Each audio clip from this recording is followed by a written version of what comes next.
أعوذ بالله من الشيطان الرجيم بسم الله الرحمن الرحيم انما خبر دادا بلندا الصدقات صدقي یعنی د زکات مال للفقراء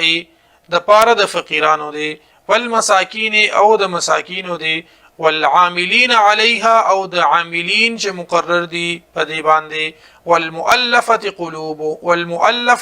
قلوبهم او د هغه چا د پاره د کوم پزړونو کې چې الفت اچول کیږي وفي الرقاب او په سټونو کې یعنی په آزادولو د غلامانو کې والغارمین او د قرضدارو د پاره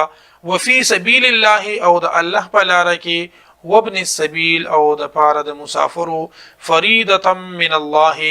فرض دی د الله تبارک وتعالى د جانبنا والله علیم حکیم او الله تبارک وتعالى پوه دی او خاوند حکمت دی ومنهم الذين او بعض د دوینا هغه کسان دي یؤذون النبي چې دی تکلیف ورکوي نبی کریم صلی الله علیه و آله وسلم ته ويقولون او دوی وای هو اذن چې دی غوږ دی قل اذن خیر لكم او فرمای محبوب صلی الله علیه وسلم چې غوږ خیر لكم خدستاسو د پاره یؤمن بالله ایمان لري په الله تبارک وتعالى باندې ويؤمن للمؤمنین او یقین لري د مؤمنانو د پاره ورحمت او رحمت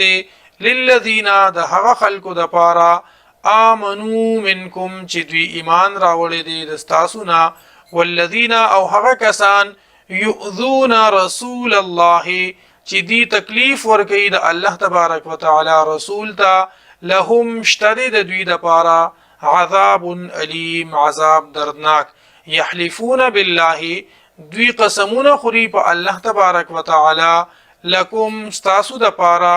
لیرضوکم چې راضی کړي تاسو والله ورسوله او الله تبارک وتعالى او د هغه رسول احق ان يرضوه زیات حقدار دي چې رضا کړي دوی ان كانوا مؤمنین کچری وی دوی مؤمنان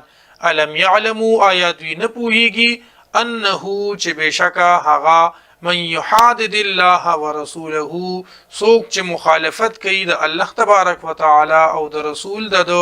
فان له بشکا د پاره دی نار جهنم اور د جهنم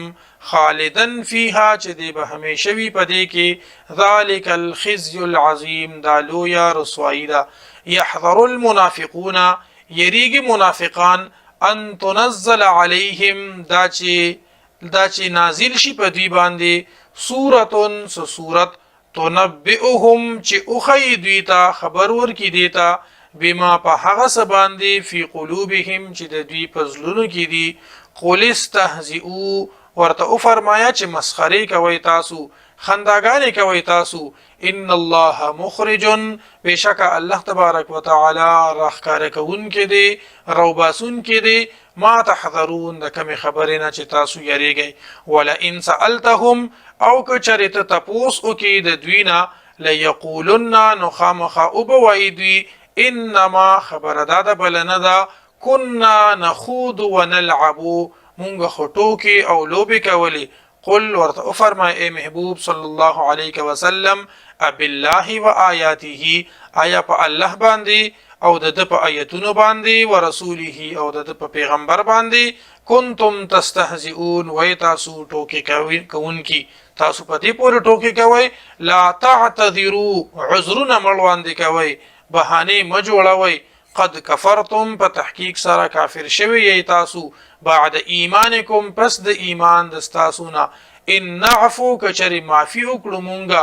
عن طائفه منکم یوی ډلې ته د تاسو نه نعذب عذاب ورکو مونږه طائفه بل ډلې ته بانهم كانوا فسبب د دې چې بشک دوی کانوا مجرمین ودي مجرمان